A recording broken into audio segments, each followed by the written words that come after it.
Hello champions, welcome to commerce with Nav. जहां class 11th and 12th के accountancy, economics और business studies को बहुत ही इंटरेस्टिंग और इजी तरीके से कराया जाता है। अगर आप अपनी कंफ्यूजन को दूर करना चाहते हो, कंसेप्ट्स को अच्छे से समझना चाहते हो और क्लैरिटी लाना चाहते हो, तो ये चैनल आपका फुल ऑन स्टडी पार्टनर बनने वाला है। तो बिना किसी देरी के हम शुरू करते हैं आज का टॉपिक, बेसिक कंसेप्ट्स इन मैक्रो इकोनॉमिक्स। तो आज हम क्लास 12th की इकोनॉमिक्स को कंटिन्यू करेंगे। पिछले वीडियो में हमने नेशनल इनकम स्टार्ट किया था, जिसमें मैंने आपको बताया था कि हम नेशनल इनकम को 4 पार्ट्स में डिवाइड करेंगे। पहले पार्ट में हम करेंगे सर्कुलर फ्लो ऑफ इनकम, जो हमने पार्ट 1 में ऑलरेडी कवर कर लिया है। अगर आपने वो वीडियो नहीं देखी है तो पहले उस वीडियो को कवर कर लो, उसके बाद ये वीडियो देखना। इसमें हम सेकेंड पार्ट करेंगे, बेसिक कंसेप्ट्स इन मैक्रो इकोनॉमिक्स। इसके बाद थर्ड पार्ट में जो हम करेंगे वो हम कवर करेंगे national income and related aggregates. But उसके बाद नेक्स्ट पार्ट में हम नेशनल इनकम को मेजर करना सीखेंगे कि कैसे नेशनल इनकम कैलकुलेट की जाती है। तो आज हम करते हैं part 2 of national income, basic concepts in macro economics. तो चलिए शुरू करते हैं। पिछले वीडियो में हमने मैक्रो इकोनॉमिक्स का मतलब बहुत अच्छे से समझा था। एक बार मैं इस वीडियो में भी आपको थोड़ा सा ओवरव्यू दे देती हूँ। मैक्रो इकोनॉमिक्स में हम पढ़ते हैं एक इकोनॉमी का बिहेवियर और परफॉर्मेंस एज अ होल। मतलब, मान लो इंडिया की बात लेते हैं। Inflation I. इन्फ्लेशन क्या होता है? महंगाई। महंगाई बढ़ गई। महंगाई बढ़ने के कारण मेरे पे एज अ कंज्यूमर क्या फर्क पड़ा? मतलब, मैं खरीदार हूँ, मैं बाजार में सामान खरीदने गई, तो महंगाई बढ़ने के कारण मेरे खरीदने में क्या फर्क आया? और अगर मैं कोई दुकानदार हूँ, तो महंगाई बढ़ने के कारण मेरे सेल पे क्या फर्क आया? और अगर मैं कोई इंडस्ट्री में हूँ या कोई मेरी फैक्ट्री है, तो महंगाई बढ़ने के कारण मेरी फैक्ट्री में क्या असर आया? क्या मेरा सामान ज्यादा बिक रहा है, कम बिक रहा है, कौन सा ज्यादा बिक रहा है, कौन सा कम बिक रहा है? तो जिसमें हम पूरे इकोनॉमी को एक इकट्ठा करके देखते हैं, चाहे वो कंज्यूमर है, चाहे वो प्रोड्यूसर है, चाहे वो गवर्नमेंट है। हम एक एक को नहीं स्टडी करते, हम सबको इकट्ठे मिलके स्टडी करते हैं। ये होता है मैक्रो इकोनॉमिक्स। तो हम नेशनल इनकम के जो इम्पोर्टेंट कंसेप्ट्स हम यूज करने वाले हैं, वो हम इसमें देखते हैं। तो कंसेप्ट्स करने से पहले एक बार थोड़ा सा नेशनल इनकम का ओवरव्यू ले ले कि नेशनल इनकम क्या होता है। आपको वर्ड से ही समझ आ रहा होगा, नेशनल इनकम मतलब कि एक देश की कितनी कमाई हो रही है एक साल में। इंडिया की बात ले लेते हैं कि इंडिया एक साल में कितना कमा रहा है। हम जीडीपी कहते हैं ना, जीडीपी इतनी बढ़ गई, इतनी कम होगी, तो जीडीपी नेशनल इनकम ही दिखाती है। तो एक बार सिंपल लैंग्वेज में समझ लो कि एक देश एक साल में कितना कमा रहा है, वो है उसकी नेशनल इनकम। जीडीपी क्या है, उसके आगे की क्या चीजें हैं, वो हम करेंगे बाद में। उससे पहले हम थोड़े से कंसेप्ट समझ लेते हैं जो हमें आगे यूज होने वाले हैं। तो सबसे पहले हम करते हैं डोमेस्टिक टेरिटरी। कि डोमेस्टिक टेरिटरी क्या होता है? डोमेस्टिक टेरिटरी होता है political frontiers of a country. Political frontiers क्या हुआ कि जो हमारा देश है, मान लो हमारा कंट्री क्या है, इंडिया है। तो इंडिया के कौन कौन से हिस्से में हमारी जो सरकार है उसका कंट्रोल है। जहां जहां पे हमारी इंडिया की सरकार का कंट्रोल है ना, वो है हमारे कंट्री के पॉलिटिकल फ्रंटियर्स। इसकी जो एक डेफिनेशन है ना, वो यूनाइटेड नेशंस ने भी दी हुई है। तो एक बार उसको भी देख लेते हैं ताकि हम डोमेस्टिक टेरिटरी को और अच्छे तरीके से समझ पाए। तो डोमेस्टिक टेरिटरी को हम इकोनॉमिक टेरिटरी भी कहते हैं। ये क्या होती है? ये जियोग्राफिकल टेरिटरी होती है। जियोग्राफिकल क्या हो गया? जियोग्राफी वाइज, मतलब area wise. Administered by a government, मतलब गवर्नमेंट उसको देखती है। विद इन विच, जिसके बीच में persons, goods, capital circulate freely.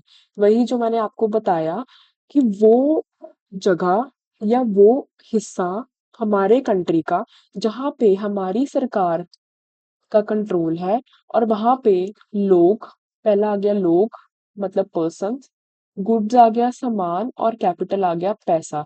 आराम से हम आराम से घूम फिर सकता है। मतलब जहाँ पे लोग, सामान और पैसा आराम से हम सर्कुलेट कर सकते हैं, घुमा सकते हैं बिना किसी टेंशन के, क्योंकि वहां पे हमारी सरकार का कंट्रोल है। तो वो होती है डोमेस्टिक टेरिटरी, जिसको इकोनॉमिक टेरिटरी भी कहते हैं। आई होप कि आपको ये समझ आ गया होगा। ये तो था बेसिक मीनिंग। इसके बाद हम ये देखेंगे डोमेस्टिक टेरिटरी में और क्या-क्या आता है। इसमें और क्या-क्या आता है? इसमें आते हैं ships, aircrafts owned and operated by normal residents between two और मोर कंट्रीज। जो शिप्स होती हैं या हवाई जहाज होते हैं जो हमारे लोगों के हैं, हमारे रेजिडेंट्स के हैं, बट वो बाहर वाले देशों में यूज किए जा रहे हैं। मान लो कि हमारे एयर इंडिया जैसे, अगर हमारी एयर इंडिया जापान और रशिया में भी यूज हो रही है, जापान और रशिया तो हमारी सरकार के कंट्रोल के अंडर नहीं है, तो वो तो जियोग्राफिकल हमारे अंडर नहीं आते। बट हमारी एयर इंडिया है और वहां पे चल रही है, तो वो भी हमारे देश की डोमेस्टिक टेरिटरी का पार्ट ही होंगे, क्योंकि उससे जो भी कमाई आएगी ना, क्योंकि उससे जो भी कमाई आएगी वो हमारे देश की होगी, क्योंकि वो हमारी कंपनी है, एयर इंडिया हमारी है। तो जो कमाई आएगी तो हमारे में काउंट होगी ना, क्योंकि वो हमारा इंडिया का हिस्सा है। तो इसीलिए उसको भी डोमेस्टिक टेरिटरी में ही काउंट करेंगे, चाहे वो बाहरले देश में यूज की जा रही है, पर है तो वो हमारे देश की ना।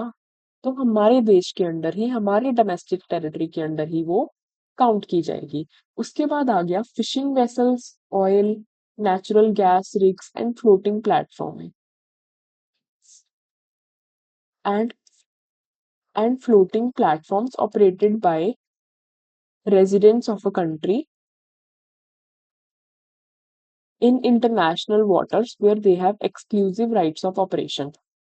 मतलब जो समुंदर में हमारे फिशिंग वेसल्स या ऑयल या नेचुरल गैस को नीचे से निकालने के लिए हम जो रिग्स वगैरह यूज करते हैं, लेकिन अगर वो हमारे कंट्री के हैं, चाहे हम बाहर किसी देश के समुंदर में क्यों नहीं है, लेकिन वहां पे हमारे कंट्री के रेजिडेंट्स, हमारे कंट्री के लोग ही वो निकाल रहे हैं, तो वो भी डोमेस्टिक टेरिटरी का पार्ट हो गया, क्योंकि वहां से जो कमाई आएगी वो भी हमारे देश की, मतलब हमारे इंडिया की ही होगी।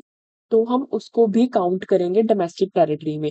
पर एक बात इसमें याद रखना कि वहां पे राइट होना चाहिए काम करने का, मतलब हक होना चाहिए हमें काम करने का। ये नहीं कि कोई समुंदर है बाहरले देश का जहाँ पे हमें हक नहीं है काम करने का, हम इलीगल मतलब गलत तरीके से कर रहे हैं, तो वो नहीं पार्ट होगा। उसके लिए तो आपको लीगल फेस करना पड़ेगा बाद में।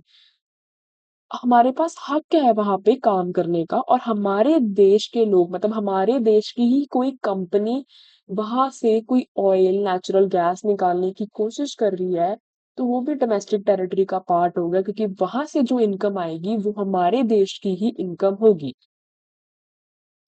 उसके बाद embassies, consulates, military establishments of a country located abroad. देखते हैं ना, एम्बेसीज वगैरह हमारी बाहर होती हैं, जैसे कनाडा में भी एक इंडियन एम्बेसी होगी, रशिया में भी एक इंडियन एम्बेसी होगी, या कोई भी हमारी मिलिट्री की कोई एस्टेब्लिशमेंट जो बाहर बनी होगी, तो वो भी हमारी कंट्री का ही पार्ट होगी, चाहे हमारी इंडियन एम्बेसी रशिया में है, लेकिन है तो वो इंडिया का पार्ट ही ना।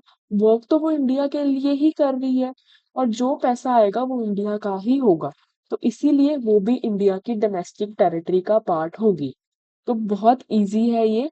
पहले ये समझ लो कि डोमेस्टिक टेरिटरी होता क्या है, कि वो एरिया जहाँ पे हमारी सरकार का हक है, जहाँ पे लोग, सामान और पैसा आराम से घूम फिर सकता है, क्योंकि वो हमारी सरकार के कंट्रोल के अंडर ही है। ये हो गया बेसिक मतलब। उसके बाद और क्या आ सकता है? शिप्स और एयरक्राफ्ट्स, जो है तो हमारे रेजिडेंट्स के ऊपर बाहर यूज किए जा रहे हैं, है तो हमारे ना, तो वो भी आएंगे। फिर fishing vessels, oil and natural gas rigs जो इंटरनेशनल वाटर्स में है, वहां पे हमारे पास राइट्स भी है उनको यूज करने के लिए। और काम भी कौन कर रहा है? हमारे रेजिडेंट्स ही कर रहे हैं, मतलब हमारे देश के लोग ही कर रहे हैं, तो वो भी हमारी इनकम में ही आएगा। उसके बाद कोई हमारी इंडियन एम्बेसी या मिलिट्री एस्टेब्लिशमेंट जो बाहर किसी भी फॉरेन कंट्री में, लाइक कनाडा, रशिया, जापान, बाहर के कंट्री में, लेकिन है वो इंडिया का पार्ट ही, तो वो भी डोमेस्टिक टेरिटरी में ही आएगा। ठीक है, एम आई क्लियर? उसके बाद डोमेस्टिक टेरिटरी में क्या नहीं आएगा, डज नॉट इंक्लूड होगा कि क्या नहीं आएगा। एक तो कोई भी एम्बेसी, कंसल्टेट्स, मिलिट्री एस्टेब्लिशमेंट जो फॉरेन कंट्री की है, जैसे हमारी एम्बेसी मान लो रशिया में है, तो हो सकता है रशिया की एम्बेसी भी इंडिया में हो, रशियन एम्बेसी, तो वो नहीं आएगी। मान लो ये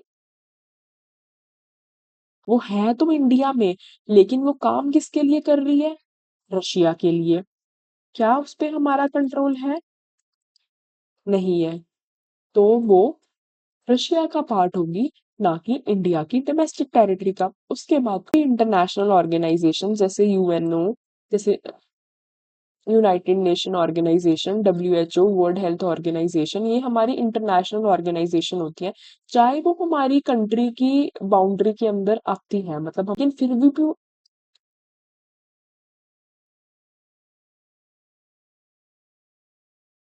लेकिन फिर भी वो हमारे देश का पार्ट नहीं काउंट की जाएंगी, क्योंकि वो है तो इंटरनेशनल ना, बाहर की है, तो हमारे देश का पार्ट नहीं काउंट की जाएंगी, तो वो भी डोमेस्टिक टेरिटरी में नहीं आएगा। तो पहले बेसिक मतलब समझो, फिर देखो क्या आएगा और क्या नहीं आएगा। सीधी सी बात है, जो हमारा है, चाहे वो बाहर है, लेकिन है हमारा, तो वो डोमेस्टिक टेरिटरी का पार्ट है। और जो हमारे देश में है लेकिन वो बाहर के देशों का है, तो वो उनका पार्ट है, हमारा पार्ट नहीं है, क्योंकि है तो उनका ना, काम तो उनके लिए कर रहा है ना, तो हमारा नहीं है वो, तो हमारी डोमेस्टिक टेरिटरी में वो नहीं आएगा। बहुत ही सिंपल है ये। उसके बाद हम नॉर्मल रेजिडेंट्स बार बार पढ़ रहे हैं, तो नॉर्मल रेजिडेंट्स होता क्या है, चलो इसका मतलब देखते हैं। Who are the normal residents of a country? Normal residents वो होते हैं, चाहे वो कोई इंडिविजुअल है, मतलब चाहे कोई वो एक अकेला इंसान है, मैं हूँ, आप हो, चाहे कोई इंस्टीट्यूशन है। इंस्टीट्यूशन क्या होता है, एक बड़ी सी संस्था जहाँ पे लोग मिलके काम करते हैं। तो चाहे वो कोई इंस्टीट्यूशन है जो देश में रह रहा है, या तो वो देश में रह रहा है, फर्स्ट पॉइंट, या फिर जिसका economic interest, centre of economic interest हमारे देश में है। दो चीजें क्या है, कि एक तो वो हमारे देश में रह रहा है, दूसरा उसका जो इकोनॉमिक इंटरेस्ट है, मतलब कि इकोनॉमी वाइज, लेन देन वाइज, उसका जो इंटरेस्ट है वो हमारे कंट्री में है। अब सेंटर ऑफ इकोनॉमिक इंटरेस्ट क्या होता है? सेंटर ऑफ इकोनॉमिक इंटरेस्ट से हम दो चीजें समझते हैं। एक, कि जो बंदा है ना, वो हमारी डोमेस्टिक टेरिटरी में रह रहा है। पहली बात ये, डोमेस्टिक टेरिटरी आपको पता लग गया क्या होता है, तो वो बंदा हमारी डोमेस्टिक टेरिटरी में रह रहा है, तो वो रेजिडेंट है। दूसरा, वो जो भी काम कर रहा है, इकोनॉमिक एक्टिविटीज कर रहा है, इकोनॉमिक एक्टिविटीज हम क्यों करते हैं, कमाने के लिए ना, तो वो जो भी काम कर रहा है, मतलब कोई भी कोई भी काम कर रहा है कमाने के लिए, या खर्च रहा है, या फिर कोई भी इन्वेस्टमेंट वगैरह कर रहा है हमारे देश में, तो उसका इकोनॉमिक इंटरेस्ट हमारे देश में ही है। तो दो बातें आ गई, एक तो वो हमारी डोमेस्टिक टेरिटरी में रहता है, दूसरी बात आ गई, वो जो भी काम करता है कमाने के लिए, खर्चने के लिए, या इन्वेस्टमेंट के लिए, वो भी उसी देश में करता है जिसमें वो रह रहा है, तो वो उस देश का रेजिडेंट हो गया। ठीक है, तो कौन कौन नहीं आते नॉर्मल रेजिडेंट्स में? मतलब एक तो हमने देख लिया क्या होता है, इसका क्या मतलब होता है, तो कौन कौन नहीं आता नॉर्मल रेजिडेंट्स में? सबसे पहले तो फॉरेन टूरिस्ट्स एंड विजिटर्स नहीं आते। जैसे बाहर से कुछ लोग हर साल आते हैं ना, महीने 2 महीने के लिए इंडिया, जैसे कनाडा से बहुत लोग आते हैं 1 महीने के लिए, 2 महीने के लिए, जस्ट घूमने आते हैं, या कोई अपना मेडिकल ट्रीटमेंट कराने आता है, कोई अपने घर की कोई शादी पे आता है, कोई, कई लोग कोई कॉन्फ्रेंस करने आते हैं, कोई पढ़ाई करने आता है, या कोई सेमिनार लगाने आता है। मतलब फॉरेन टूरिस्ट या विजिटर्स जो थोड़े टाइम के लिए हमारे देश में आते हैं, तो वो हमारे देश के नॉर्मल रेजिडेंट नहीं है, क्योंकि वो कुछ समय के लिए आए हैं। पहले तो वो यहाँ पे ज्यादा देर के लिए रहते नहीं, थोड़ी देर के लिए रहते हैं। दूसरा, उनका सेंटर ऑफ इकोनॉमिक इंटरेस्ट भी हमारे देश में नहीं है। तो इन चीजों को जो आपने समझना है ना, वो नॉर्मल रेजिडेंट के मीनिंग से ही समझना है। उसमें दो चीजें जो हमने की हैं, एक तो क्या किया है, पहला कि वो रहता है, रिजाइड करता है हमारे कंट्री में। दूसरा, उसका सेंटर ऑफ इकोनॉमिक इंटरेस्ट भी उधर है। तो अगर कोई पॉइंट ना समझ आए ना, तो इस तो ये दो चीजें देख लेना और आपको पॉइंट अच्छे से क्लियर हो जाएगा। ठीक है। दूसरा, कोई भी फॉरेन स्टाफ, कोई एम्बेसी का ऑफिशियल या कोई भी मेंबर ऑफ आर्म्ड फोर्सेस जो फॉरेन कंट्री में है लेकिन हमारे कंट्री में रह रहे हैं।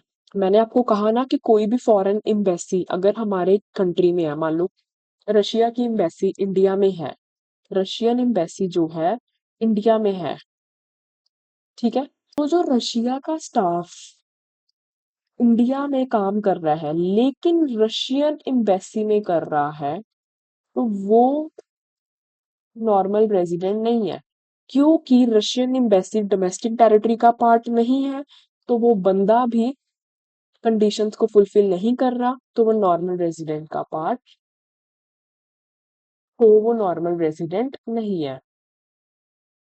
नेक्स्ट इज इंटरनेशनल ऑर्गेनाइजेशन, अभी मैंने आपको बताया यूएनओ, डब्ल्यूएचओ, इनको नॉर्मल रेजिडेंट्स काउंट नहीं करते। पहला तो इनको डोमेस्टिक टेरिटरी में भी काउंट नहीं करते। और अभी हमने पढ़ा ना कि सेंटर ऑफ इकोनॉमिक इंटरेस्ट का पहली कंडीशन ही यही है कि वो हमारी डोमेस्टिक टेरिटरी में होना चाहिए। अगर इंटरनेशनल ऑर्गेनाइजेशंस डोमेस्टिक टेरिटरी का पार्ट ही नहीं है, तो पहली कंडीशन ही उसने फुलफिल नहीं की, तो ये नॉर्मल रेजिडेंट्स भी नहीं है। ये कहाँ की नॉर्मल रेजिडेंट्स है? इंटरनेशनल एरिया की,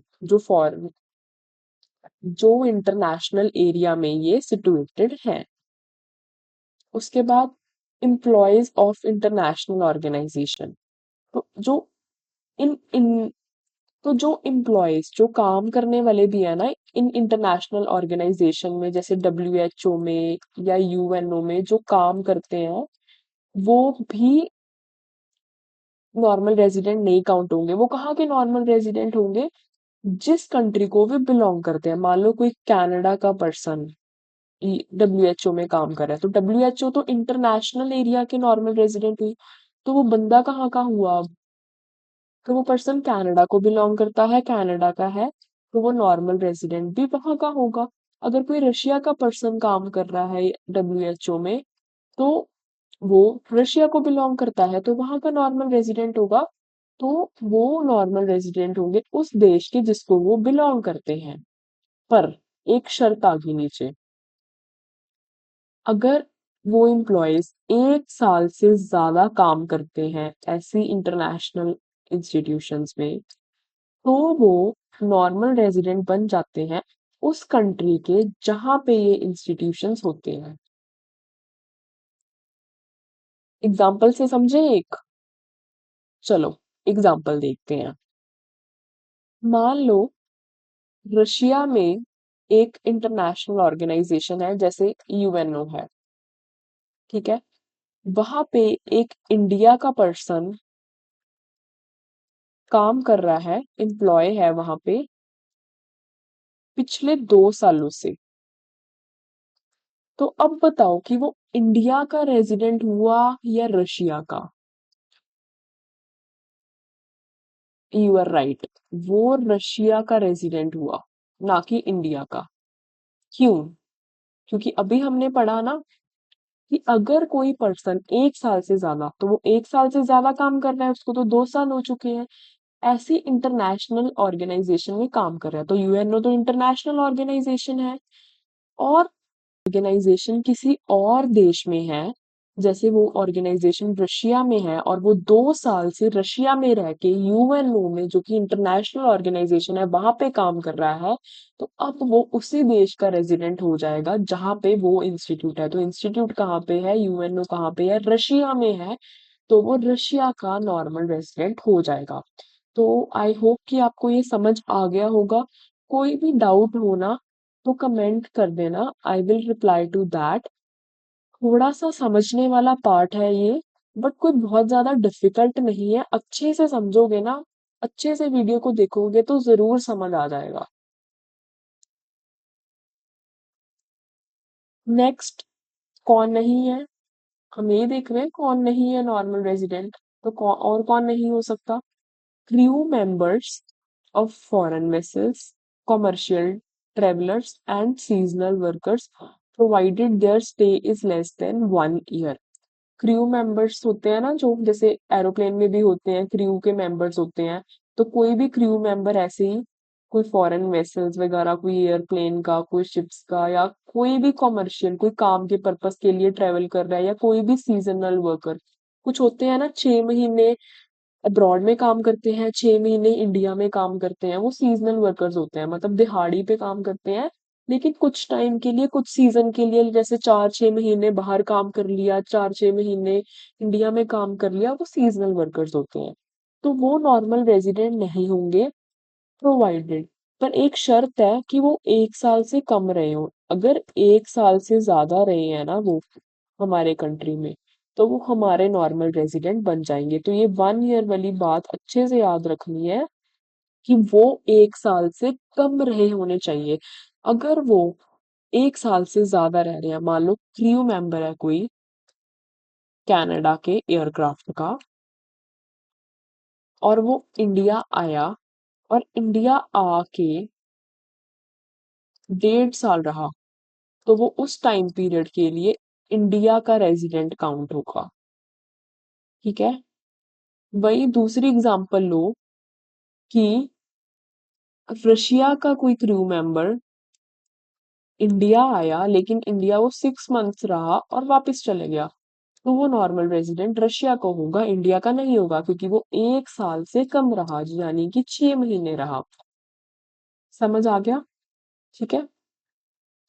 और next point is border workers. Border workers अब कौन से होते हैं?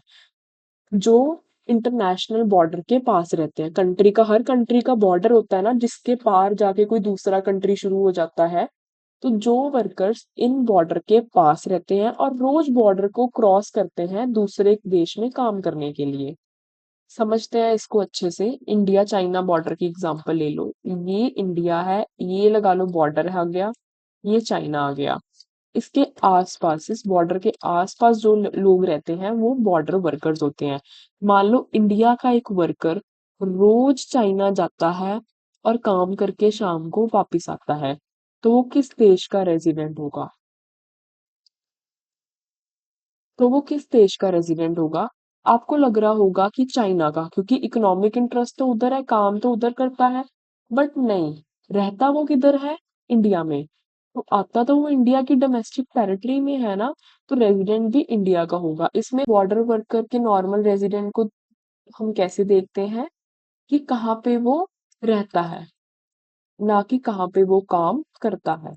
तो जहां पे वो रहता है, नॉर्मल रिजाइड करता है, पहली कंडीशन फुलफिल हो रही है, वहां का वो रेजिडेंट है। ये इंडिया में रहता है तो इंडिया के रेजिडेंट है। ये मैटर नहीं करता कि वो चाइना जाता है काम करके फिर इंडिया आता है, नहीं।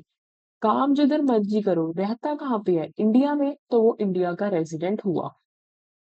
थोड़ी लैंग्वेज टिपिकल जरूर है, लेकिन अच्छे से मैंने आपको एग्जांपल्स के साथ समझाया। आई एम अगेन सेइंग कि कोई डाउट है तो साथ में जरूर पूछ लेना।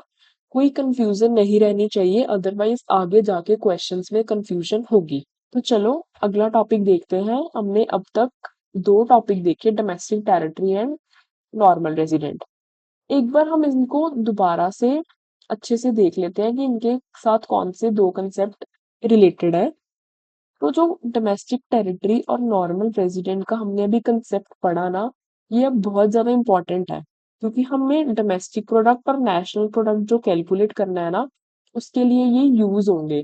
जो हमने नेशनल इनकम कैलकुलेट करनी है ना, उसमें इन दोनों कंसेप्ट्स का बहुत ज्यादा इंपॉर्टेंट रोल है। इनको अच्छे से एक बार समझ लो, देख लो। ठीक है। ऐसे नहीं हम ये कंसेप्ट्स कवर कर रहे हैं, इनके पीछे कुछ पर्पस है, तो अच्छे से इसको देख लो। तो ये जो कंसेप्ट्स है ना बहुत इंपॉर्टेंट है domestic product and national product को एस्टिमेट करने के लिए। अब डोमेस्टिक प्रोडक्ट क्या होता है और नेशनल प्रोडक्ट क्या होता है? डोमेस्टिक प्रोडक्ट में क्या आता है? Production activity of production units located in the economic territory. Economic territory क्या होता है? अभी मैंने बताया डोमेस्टिक टेरिटरी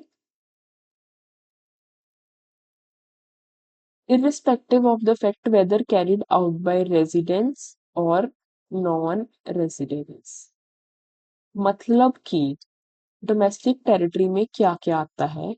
कोई भी प्रोडक्शन मतलब कोई भी मैन्युफैक्चरिंग काम जो कोई भी फैक्ट्री वगैरह या कोई भी प्रोडक्शन हाउस ने किया है जो हमारी डोमेस्टिक टेरिटरी में है। इससे कोई भी मतलब नहीं पड़ रहा कि वो रेजिडेंट ने किया है या नॉन रेजिडेंट ने किया है, कोई फर्क नहीं पड़ता। लेकिन वो काम हमारी डोमेस्टिक टेरिटरी के बीच में हुआ है तो वो हम डोमेस्टिक प्रोडक्ट कैलकुलेट करने के लिए यूज करते हैं। वो कैसे कैलकुलेट होगा वो हम करेंगे नेक्स्ट पार्ट में, जब हम national income and related aggregates करेंगे। एक बार इसका मतलब समझ लो कि डोमेस्टिक प्रोडक्ट में क्या आता है। कोई भी प्रोडक्ट मान लो बिस्किट्स बन रहे हैं। बिस्किट्स बन रहे हैं, कहाँ पे बन रहे हैं? इंडिया में बन रहे हैं। इंडिया में कहाँ में? मान लो दिल्ली में बन रहे हैं। ठीक है, दिल्ली में बन रहे हैं। दिल्ली इंडिया की डोमेस्टिक टेरिटरी का पार्ट है क्योंकि यहाँ पे सरकार का फुल कंट्रोल है। बना भी इंडिया की फैक्ट्री रही है। मान लो क्रिमिका बना रही है, इंडिया की फैक्ट्री होगी। और ये मतलब नहीं है कि रेजिडेंट्स बना रहे हैं या नॉन रेजिडेंट्स बना रहे हैं। मान लो कि यहाँ पे कोई कनाडा का पर्सन है जो 6 मंथ्स के लिए इंडिया आया हुआ है और वो यहाँ पे 6 महीने के लिए काम करने लग गया, तो वो रेजिडेंट तो कनाडा का है लेकिन काम इधर कर रहा है, तो वो भी डोमेस्टिक। तो उसने जो बिस्किट्स बनाए हैं वो भी डोमेस्टिक प्रोडक्ट का पार्ट होंगे क्योंकि वो हमारी इकोनॉमिक टेरिटरी में बन रहे हैं, हमारी ही कंपनी बना रही है, हमारा ही कोई प्रोडक्शन हाउस बना रहा है।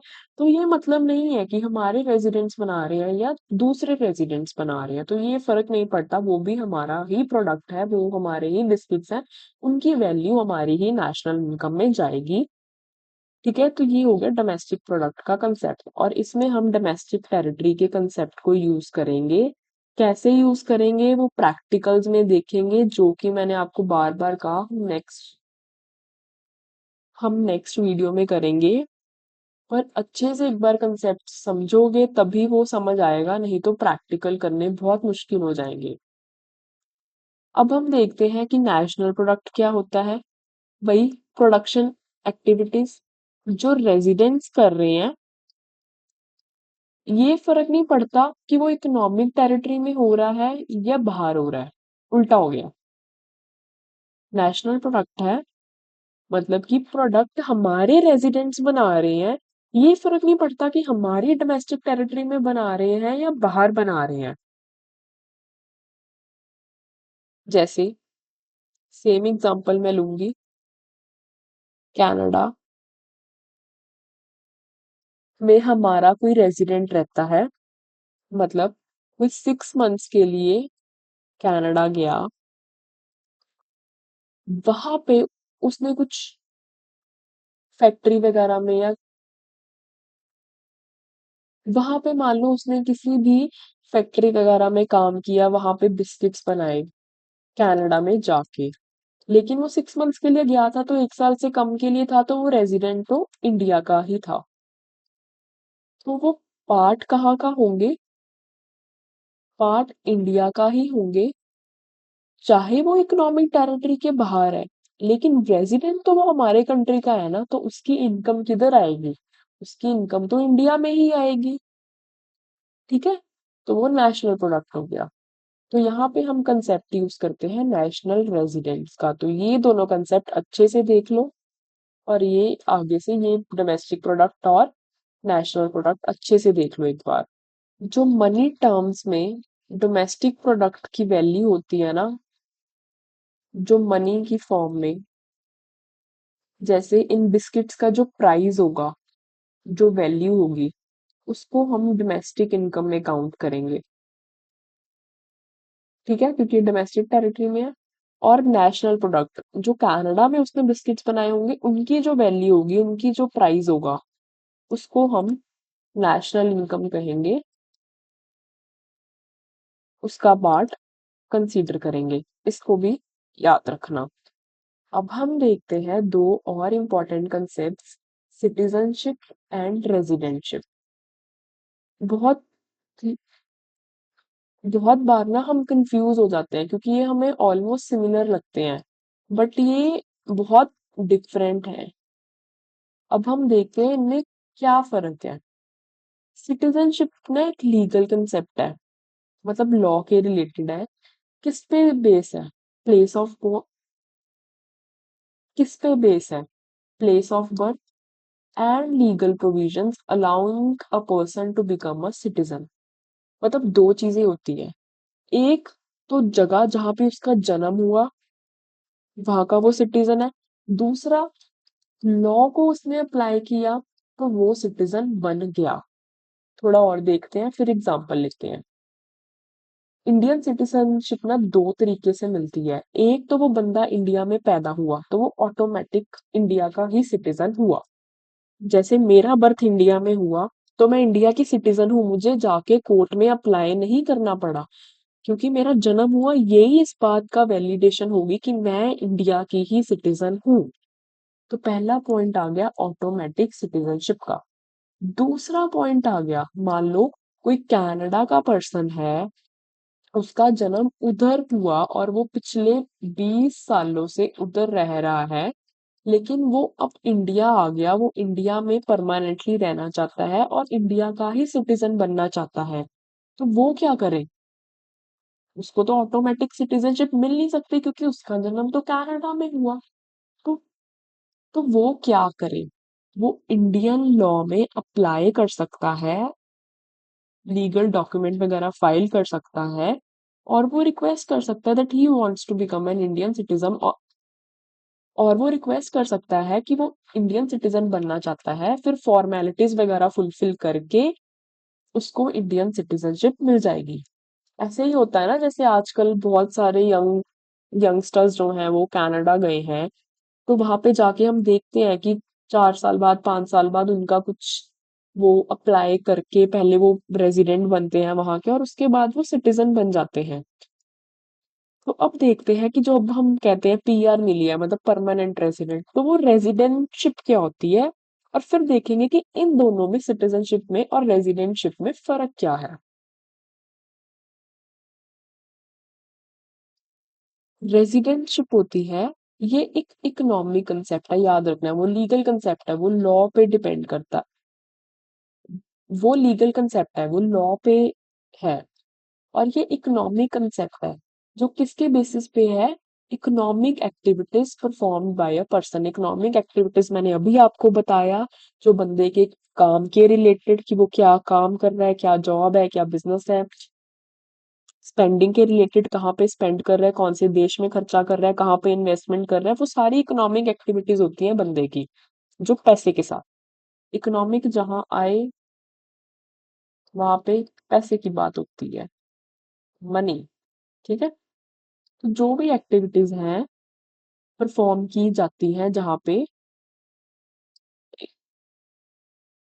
वहां का वो नॉर्मल रेजिडेंट हो जाता है। जैसे normal resident of a country कैसे बनता है? एक तो वो उस कंट्री में रह रहा है 1 साल से ज्यादा, मोर देन 1 ईयर, पहली शर्त तो होगी ये। दूसरा, उसका सेंटर ऑफ इकोनॉमिक इंटरेस्ट भी उसी कंट्री में है, और हमने अभी सेंटर ऑफ इकोनॉमिक इंटरेस्ट पढ़ा कि वो क्या करता है, अपनी जॉब, अपना बिजनेस, अपना खर्चा, अपनी इन्वेस्टमेंट उसी देश में करता है। तो अगर वो 1 साल से ज्यादा उधर रह रहा है और उसका इकोनॉमिक इंटरेस्ट उधर है, तो वो क्या हो गया? रेजिडेंट हो गया। तो अभी मैं जो कनाडा की एग्जांपल आपके साथ डिस्कस कर रही थी, उसी को हम कंटिन्यू करते हैं। एक पर्सन है, मान लो आपको कोई फ्रेंड है, मिस्टर ए। ठीक है। वो कनाडा गया सेटल होने के लिए, और वो पिछले 2 साल से उधर किसी मान लो रेस्टोरेंट में काम कर रहा है, रेस्टोरेंट में। ठीक है? तो 1 साल से ज़्यादा रह रहा है उधर, तो वो क्या हो गया? वहाँ का, और उधर ही कमा रहा है, उधर ही खर्चा कर रहा है, तो वहाँ का ही हो गया कनाडा का नॉर्मल रेज़िडेंट, हो गया कनाडा का। लेकिन वो सिटीज़न कहाँ का हुआ? सिटीज़न बताओ कहाँ का हुआ? सिटीज़न हुआ वो इंडिया का, क्योंकि 2 शर्तें थी। पहला, अगर प्लेस ऑफ बर्थ आपकी वहाँ पे है, तो आप 2 शर्तें थी कि पहली तो प्लेस ऑफ बर्थ होनी चाहिए जहाँ पे आपको ऑटोमेटिक सिटीजनशिप मिल जाती है। तो इंडिया में उसका जन्म हुआ है, इंडिया से वो गया है, तो वो इंडिया का सिटीजन है। जिधर मर्जी जाके रहे, जितनी देर मर्जी रहे, उसकी रेजिडेंटशिप बदल जाएगी लेकिन सिटीजनशिप सेम रहेगी।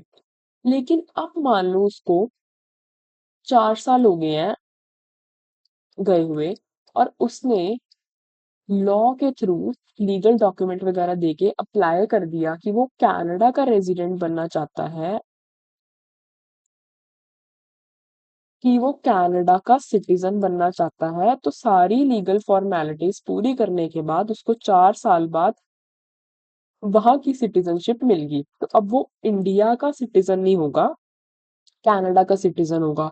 एक बंदा एक ही कंट्री का सिटीजन और एक ही कंट्री का रेजिडेंट हो सकता है। तो हाँ, ये हो सकता है कि वो रेजिडेंट दूसरे कंट्री का है और सिटीजन किसी दूसरे कंट्री का है, अलग अलग हो सकता है। लेकिन अगर वो लॉ में अप्लाई करे तो वो सेम कंट्री का भी रेजिडेंट और सिटीजन बन सकता है।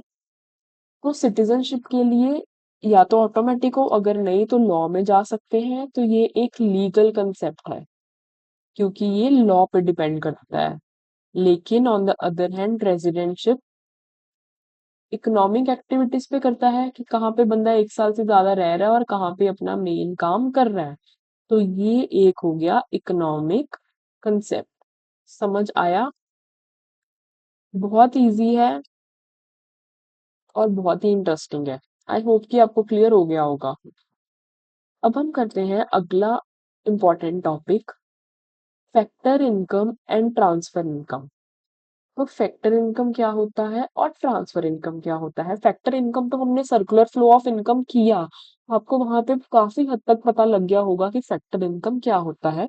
एक बार दोबारा से अच्छे से देख लेते हैं और साथ में ये भी देख लेते हैं कि ट्रांसफर इनकम क्या होता है और इन दोनों में क्या फर्क है। तो फैक्टर इनकम होता है income received by factors of production for rendering factor services factor services in the production process. अब फैक्टर्स ऑफ प्रोडक्शन मैंने आपको 4 बताए थे पिछली वीडियो में। मैंने कहा था इकोनॉमिक्स कर रहे हो तो ये तो याद होने ही चाहिए। क्या थे फैक्टर्स ऑफ प्रोडक्शन? जो land, labour, capital and enterprise बताए थे ना। तो जो इनकम फर्म इनको पे करती है उसको हम कहते हैं फैक्टर इनकम। मान लो जिस लैंड पे फर्म ने काम किया, तो उसका जो उसने रेंट पे किया वो होगी फैक्टर इनकम। लेबर को जो हमने वेजेस दी या सैलरी दी वो होगी फैक्टर इनकम। जो हमने कैपिटल मतलब जो हमने पैसा उधार लिया था उस पे जो हमने इंटरेस्ट पे किया वो होगी फैक्टर इनकम। एंटरप्राइज या एंटरप्रेन्योर को जो हमने उसके बनता हिस्सा प्रॉफिट का दिया वो हो गया फैक्टर इनकम। जो फैक्टर्स ऑफ प्रोडक्शन को हम देते हैं क्योंकि उन्होंने हमारी प्रोडक्शन प्रोसेस में हेल्प की है, कुछ सर्विसेज प्रोवाइड की हैं, क्योंकि इनके बिना हम कोई भी प्रोडक्शन नहीं कर सकते, इन चारों चीजों के बिना। तो इनको हम जो पे करते हैं वो होगी फैक्टर इनकम। ट्रांसफर इनकम हुई इनकम जो हम रिसीव करते हैं कोई भी प्रोडक्टिव सर्विस दिए बिना। मतलब कि इन्होंने तो हमें काम दिया, लैंड तो हमने यूज की सामान बनाने के लिए, तो उसको तो रेंट देना पड़ेगा। लेबर ने भी इतनी मेहनत की, 8-8 घंटे 10-10 घंटे रोज काम किए, प्रोडक्शन की, ताकि फर्म के लिए वो सामान बना पाए और वो बेच पाए, तो उनको भी वेजेस देनी पड़ेगी। कैपिटल भी हमने यूज किया, पैसे से हमने सामान लेके आए मार्केट से खरीद के, तो उस पे भी इंटरेस्ट देना पड़ता है। एंटरप्रेन्योर ने इतनी मेहनत की, डिसीजन मेकिंग की, तो उसको भी प्रॉफिट देना तो बनता है। इन्होंने तो किया काम, तो इनको दिया पैसा, तो ये हो गया फैक्टर इनकम। लेकिन ट्रांसफर इनकम में क्या हुआ?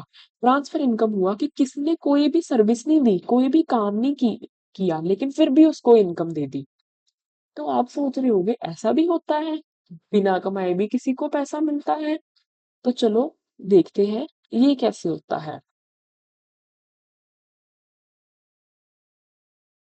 एक बार देख लो नेचर इसकी, कि फैक्टर इनकम को हम नेशनल इनकम में भी काउंट करते हैं और डोमेस्टिक इनकम में भी। लेकिन ट्रांसफर इनकम को ना तो हम नेशनल इनकम में काउंट करते हैं और ना ही डोमेस्टिक इनकम में। दे अच्छे से देख लो ये छोटे छोटे कंसेप्ट्स। जब अगले चैप्टर में हमने नेशनल इनकम की कैलकुलेशंस करनी है ना, तब ये छोटे छोटे पॉइंट्स आपको इतना कंफ्यूज करेंगे ना। लेकिन अगर आपने मेरे साथ इन सारे कंसेप्ट्स को बहुत ही अच्छे से समझा है और एक बार रिवाइज भी किया है, साथ साथ नोट्स भी बनाए हैं, तो आपको बिल्कुल डिफिकल्टी नहीं होगी। पढ़ते ही आपको क्लियर हो जाएगा कि इसमें क्या करना है और इसमें क्या नहीं करना। तो फैक्टर इनकम तो हमने कहा ना मेहनत से कमाया है, तो ये नेशनल इनकम में भी आएगा और डोमेस्टिक में भी आएगा। तो ट्रांसफर इनकम तो हमने कोई मेहनत नहीं की, लेकिन फिर भी हमें इनकम रिसीव होगी, तो इसीलिए ना ये नेशनल इनकम में आएगी और ना ही ये डोमेस्टिक इनकम में आएगी। उसके बाद फैक्टर इनकम क्या है? एक अर्निंग कंसेप्ट है। अर्निंग कंसेप्ट क्यों हो गया? अर्न करना क्या होता है? जब हम मेहनत करते हैं कुछ और हमें उसके बदले में कुछ पैसा मिलता है, हम कहते हैं नहीं अर्न किया हमने, ये कमाया, हमारी कमाई। तो फैक्टर इनकम में तो मैंने बताया मेहनत करते हैं तो हमें कमाई मिलती है। लेकिन ये रिसीट कंसेप्ट है। रिसीट कंसेप्ट हो गया कि जैसे हम कहते हैं नहीं,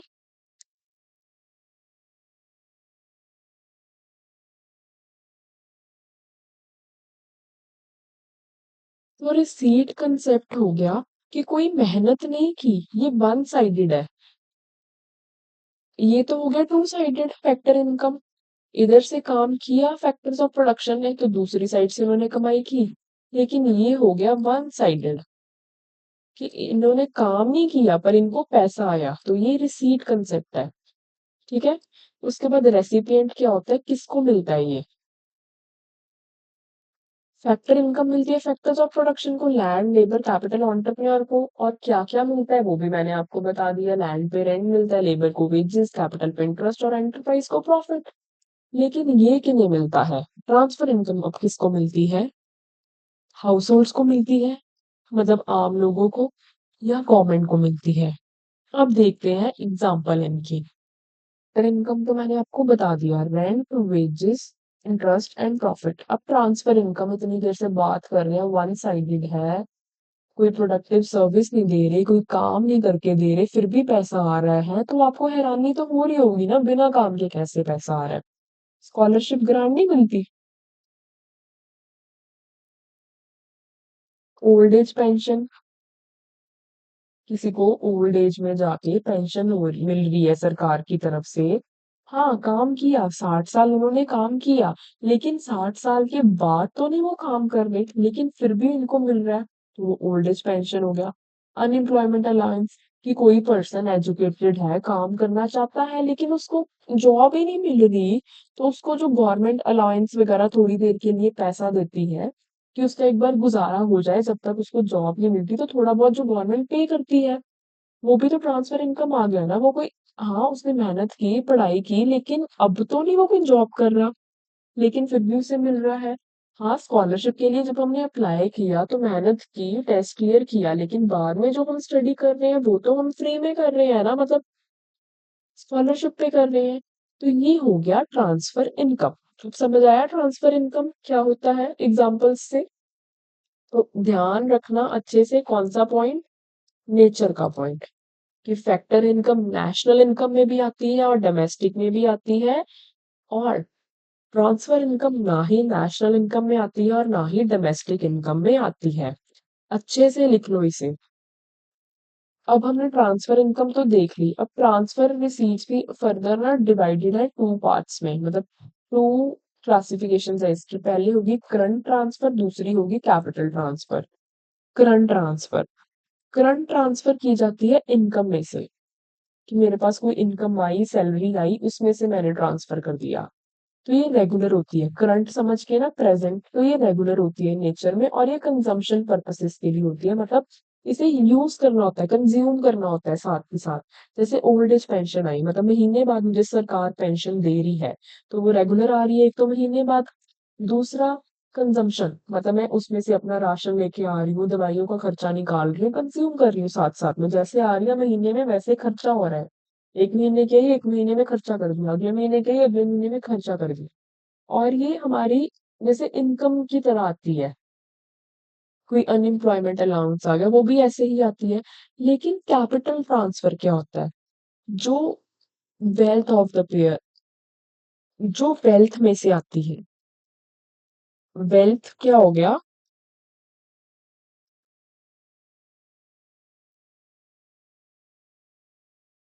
वेल्थ हो गया उसकी पूंजी, जो उसने अब तक जमा किया है।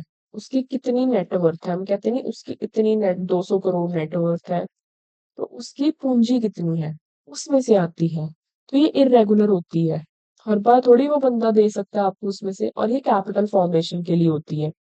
जैसे इन्वेस्टमेंट ग्रांट दे दी, जैसे गवर्नमेंट देती है ना फैक्ट्रीज को कई बार, कि कुछ अगर स्पेशल उन्होंने सेक्टर में एंटर करना है तो उनको कोई इन्वेस्टमेंट ग्रांट दे दी, कि आप इस सेक्टर में जाओ, जैसे सोलर एनर्जी में जाओ, तो आपको उसके लिए हम इतना पे करेंगे। कोई कैपिटल गेन्स टैक्स हो गया, तो ये कैपिटल के लिए आती है, कैपिटल को बढ़ाने के लिए, क्योंकि अगर सोलर एनर्जी के रिलेटेड कुछ प्लांट लगेगा तो पूरे देश का फायदा होगा। तो वो कैपिटल फॉर्मेशन के लिए आती है। ठीक है, समझ आया अब ट्रांसफर? कि ट्रांसफर सिर्फ ओल्ड एज पेंशन टाइप्स नहीं होता है, ये फर्दर कमाई के लिए भी हो सकता है, कमाई का सोर्स बन सकता है, देश की तरक्की का सोर्स बन सकता है। तो वो हो गया कैपिटल ट्रांसफर। जो रूटीन कंजम्पशन के लिए होती है वो करंट ट्रांसफर होती है। Okay, clear? अब हम देखते हैं अगला important concept, final goods and intermediate goods. इसको भी बहुत अच्छे से समझना, ये जितने कंसेप्ट्स हम कर रहे हैं ना, ये सारे के सारे इकट्ठे होके ना आपके नेशनल इनकम में यूज होने हैं, तो इनको बहुत अच्छे से देख लो। Final goods and intermediate goods. अब फाइनल गुड्स क्या होते हैं? फाइनल गुड्स वो होते हैं जो हम या तो कंजम्पशन के लिए यूज करते हैं या फिर इन्वेस्टमेंट के लिए। कैसे?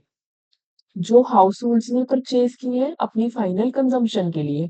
जैसे मैं मार्केट से मिल्क ले आई और मैंने घर लाके उसका पनीर बना दिया और घर में उसकी सब्जी वगैरह बना के डिनर में इंजॉय की विद फैमिली। तो मिल्क क्या हुआ? Final consumption. मैं अपने घर के लिए लेके आई, तो मैंने जो पनीर बनाया मैंने बाहर जाके बेचा नहीं, उससे सब्जी बना के डिनर में इंजॉय की फैमिली के साथ, तो कंज्यूम कर लिया उसको। लेकिन इन्वेस्टमेंट कैसे हो गया? अगर कोई गुड्स फर्म ने परचेज की है कैपिटल फॉर्मेशन के लिए या इन्वेस्टमेंट के लिए, जैसे कोई फर्म ने मशीन बाय की है अपनी फैक्ट्री के लिए, तो उस मशीन से उसने पता नहीं कितने लाखों का करोड़ों का सामान बनाना है अगले 5-10 सालों में, और उससे उसने कितना प्रॉफिट कमा के, और हो सकता है कितनी और फैक्ट्रीज लगा ले, अपने बिजनेस को एक्सपैंड कर दे। तो मशीन तो उसके लिए इन्वेस्टमेंट होगी ना, वो हो गया फाइनल गुड्स। ठीक है, अब इंटरमीडिएट गुड्स क्या हो गए? जो या तो हम रीसेल के लिए लेके आते हैं, पहली चीज। दूसरी, फर्दर प्रोडक्शन के लिए। जैसे मैं मिल्क बाय करके लाई और मैंने उसको आके अपनी, मान लो मेरी डेयरी शॉप है, वहां पे मैंने उसको सेल कर दिया, और वो मेरे लिए हो गया इंटरमीडिएट प्रोडक्ट, मैंने उसको डायरेक्टली रीसेल कर दिया। दूसरी एग्जांपल, मैं मिल्क लेके आई, उससे मैंने पनीर भी बनाया, बटर भी बनाया, ठीक है, और उसको मैंने देन ये बनाने के बाद सेल किया, मतलब फॉर फर्दर प्रोडक्शन, मैंने उसको पहले फर्दर प्रोड्यूस किया, मिल्क को नहीं बेचा, उससे पनीर बनाया, मक्खन बनाया, तो पनीर और मक्खन को बेचा मैंने। तो ये भी हो गया मेरे लिए इंटरमीडिएट प्रोडक्ट। या तो मैंने सीधा रीसेल किया, मिल्क लाई मिल्क बेच दिया, मतलब सामान लाई उसको आगे बेच दिया, रीसेल, वो भी इंटरमीडिएट हो गया। या फिर उसको कुछ कन्वर्ट किया, दूध को मक्खन और पनीर में कन्वर्ट किया और उसके बाद उसको बेचा। वो भी हो गया इंटरमीडिएट प्रोडक्ट। लेकिन ये करना कब है? सेम ईयर में, उसी साल। जैसे मान लो मैं कॉटन लेके आई, उस कॉटन से मैंने थ्रेड बना के, क्लोथ बना के सेल किया, तो ये मेरे लिए हो गया इंटरमीडिएट प्रोडक्ट कॉटन। लेकिन ये नहीं कि मैं 2 साल में ये काम कर रही हूँ। सेम ईयर में, जिस साल लेके आई उसी साल कॉटन से थ्रेड, क्लोथ और बेचा। वो हो गया मेरे लिए इंटरमीडिएट प्रोडक्ट। कॉटन होगी इंटरमीडिएट प्रोडक्ट। बहुत अच्छे से ध्यान रखना है ये सेम ईयर वाला पॉइंट। उसके बाद कुछ इंपॉर्टेंट पॉइंट्स हम इंटरमीडिएट गुड्स के बारे में अब देखेंगे। ये छोटे छोटे पॉइंट्स को ध्यान में रखना, ये आपके बहुत काम आने वाले हैं अगले अगले टॉपिक में। इंटरमीडिएट जो प्रोडक्ट्स होते हैं ना, वो हमेशा प्रोडक्शन बाउंड्री में ही रहते हैं। प्रोडक्शन बाउंड्री क्या होती है, इसको देखते हैं एक बारी। जैसे मिस्टर ए कॉटन लेके आए, जो उन्होंने 3500 की बेची। उसके बाद मिस्टर बी ने उसे बाय किया और अपनी फैक्ट्री में उसका थ्रेड बनाया, जिस धागे को उसने आगे बेचा 5000 रुपए में। ठीक है। अब मिस्टर सी ने उससे क्लोथ बनाया, कोई कपड़ा बनाया, जो उसने बेचा 6000 रुपए में। और यहाँ पे होगी प्रोडक्शन बंद। इसके बाद इसे हमने बेचा क्लोथ को जाके कंज्यूमर को, मतलब कस्टमर को। तो प्रोडक्शन बाउंड्री हमारी क्या हुई? ये हुई हमारी प्रोडक्शन बाउंड्री। क्योंकि प्रोडक्शन बाउंड्री हुई कि जिसके बीच बीच में किसी भी चीज को प्रोड्यूस किया जा रहा है, बनाया जा रहा है। जब मैंने कंज्यूमर को बेच दिया, तब कंज्यूमर थोड़ी घर पे दोबारा से उस कपड़े को बनाने बैठेगा, नहीं। कॉटन से थ्रेड, थ्रेड से क्लोथ, ये हुई प्रोडक्शन बाउंड्री जिसके अंदर सामान बना। तो इंटरमीडिएट गुड्स इधर ही घूमते रहते हैं। कॉटन भी, थ्रेड भी इधर ही घूमते रहते हैं, इससे बाहर नहीं जाते हैं। क्योंकि अगर इससे बाहर चले गए तो वो बन गए फाइनल गुड्स, क्योंकि तो उनको कंज्यूमर ने कंज्यूम कर लिया। ठीक है। तो ये हमेशा प्रोडक्शन बाउंड्री के अंदर ही रहते हैं। इनकी डिमांड जो है ना, ड्राइव्ड है। ड्राइव डिमांड क्या होती है? जो अपनी डिमांड नहीं है, किसी और पे डिपेंड करती है। इनकी डिमांड डिपेंड करती है फाइनल गुड्स में। क्योंकि किस तरह की कपड़े की डिमांड है उस पे डिपेंड करेगा, किस तरह के कंज्यूमर को कपड़े चाहिए उस पे डिपेंड करेगा कि किस तरह का धागा आएगा, या किस तरह का कॉटन आएगा, या जूट आएगी, क्या आएगा। तो ये इनकी कॉटन की अपनी डिमांड नहीं है, थ्रेड की अपनी डिमांड नहीं है। इनकी डिमांड किस पे डिपेंड करती है? कौन सा क्लोथ जो है वो कस्टमर को चाहिए। ठीक है। तो इनकी डिमांड फाइनल गुड पे डिपेंड करती है, इनकी अपनी डिमांड नहीं है कुछ भी। ठीक है। और जो ड्यूरेबल गुड्स होते हैं, जैसे ट्रक्स, एयरक्राफ्ट या व्हीकल्स, बड़े बड़े ट्रक होते हैं, हवाई जहाज होते हैं, जो गवर्नमेंट लेती है मिलिट्री के लिए जो लेती है, उनको भी इंटरमीडिएट गुड्स देंगे हम। क्योंकि वो डिफेंस सर्विसेज प्रोड्यूस करते हैं, मार्केट सेल के लिए नहीं होती। तो जो गवर्नमेंट ने मिलिट्री पर्पसेस के लिए ट्रक्स, एयरक्राफ्ट्स और व्हीकल्स बाय किए हैं ना, वो इंटरमीडिएट गुड्स का ही पार्ट है। आप कह सकते हो कि ये कैपिटल इन्वेस्टमेंट होनी चाहिए, क्योंकि हमने पढ़ा ना ये कैपिटल फॉर्मेशन के लिए। पर नहीं, वो हमें डिफेंस सर्विसेज देने के लिए इसे यूज करते हैं, मार्केट सेल के लिए नहीं। फाइनल गुड्स में क्या दो चीजें थी कि या तो वो कंजम्पशन के लिए हो, और या फिर वो कैपिटल इन्वेस्टमेंट हो। हाँ, आपको कैपिटल इन्वेस्टमेंट लग सकती है, लेकिन नहीं। क्यों नहीं? क्योंकि इंटरमीडिएट के भी तो दो पॉइंट्स पढ़े ना हमने, दो फीचर पढ़े। क्या पढ़े? रीसेल या फिर फर्दर प्रोडक्शन। तो रीसेल तो वो नहीं कर रही उनको, लेकिन फर्दर प्रोडक्शन के लिए तो यूज कर रही है। कैसी प्रोडक्शन? हमें रक्षा देने के लिए।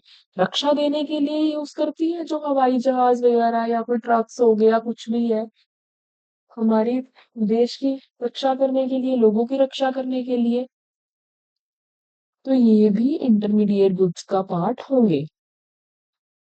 उसके बाद जो इंटरमीडिएट गुड्स की वैल्यू होती है ना, उसको हम मर्ज कर देते हैं, मतलब इकट्ठा कर देते हैं फाइनल गुड्स में। कैसे? मतलब जो मान लो ये 6,000 का कपड़ा लिया, बेचा, तो इसकी वैल्यू को ही हम नेशनल इनकम में लेंगे, ना कि हम 5,000 को और 3500 को। ना, 5,000 के थ्रेड को भी नहीं लेंगे और 3500 के कॉटन को भी नहीं लेंगे, क्योंकि अगर इसको भी लेंगे ना, तो इसको अगर आप ऐड करोगे तो ये बनेगा 14,500। जबकि कपड़ा कितने का है? 6,000 का है। तो इनको अलग अलग करके इनकी कॉटन की वैल्यू नहीं नेशनल इनकम में लेंगे और इसकी भी नहीं लेंगे। किसकी लेंगे? क्लोथ की लेंगे, क्योंकि ये 6,000 में कॉटन की भी वैल्यू आ गई और थ्रेड की भी आ गई। मान लो उसको 6,000 में थ्रेड की कॉस्ट 5,000 की और कॉटन की कॉस्ट 3500 की कवर हुई, तभी तो उसने 6,000 का वो क्लोथ बना लिया ना। तो हम 6,000 की ही वैल्यू लेंगे, हम फाइनल गुड की ही वैल्यू लेंगे, हम इंटरमीडिएट गुड की वैल्यू नहीं लेंगे नेशनल इनकम काउंट करते टाइम। बहुत अच्छे से इसको देख लो। आई होप कि वैसे आपको ये क्लियर हो गया होगा। अब देखते हैं कि हम किसी गुड को कैसे पता लगे कि वो इंटरमीडिएट है या फाइनल गुड्स है। तो कहते कि प्रोडक्ट पे नहीं डिपेंड करता कि वो इंटरमीडिएट है या फाइनल है, उसके यूज पे डिपेंड करता है। अभी मैंने बहुत इजी एग्जांपल से समझाया, मिल्क के एग्जांपल से। अगर मैं उसे लेके आई घर पे, मैंने पनीर बनाया और सब्जी बना के खाई, तो वो तो फाइनल हो गया, फाइनल गुड हो गया। लेकिन अगर मैंने वही मिल्क को पनीर बनाया, बटर बनाया और मार्केट में सेल कर दिया, तो वो इंटरमीडिएट हो गया। चीज तो सेम रही, इधर भी मिल्क है, इधर भी मिल्क है, तो फिर एक जगह फाइनल गुड और दूसरी जगह इंटरमीडिएट गुड। क्यों? क्योंकि उनकी यूज अलग अलग थी। एक जगह मैंने बनाया और खुद खाया और अपनी फैमिली को खिलाया, एंजॉय किया, और दूसरी जगह मैंने उसको बेच दिया। ठीक है? तो कहते हैं जो इनमें डिफरेंस होता है ना, ये होता है उनके यूज के बेसिस पे कि हम उसे कैसे यूज कर रहे हैं, ना कि उसके खुद के बेसिस पे। तो कोई भी प्रोडक्ट इंटरमीडिएट भी हो सकती है और फाइनल भी हो सकती है, जैसे इसमें मिल्क इंटरमीडिएट भी है, फाइनल भी है। डिपेंड किस पे करता है? यूज पे, कि यूज कैसे कर रहे हो आप उसको, कैसे इस्तेमाल कर रहे हो। ठीक है? अच्छे से समझ आ गया होगा। एक बार इसका डिफरेंस देख लेते हैं।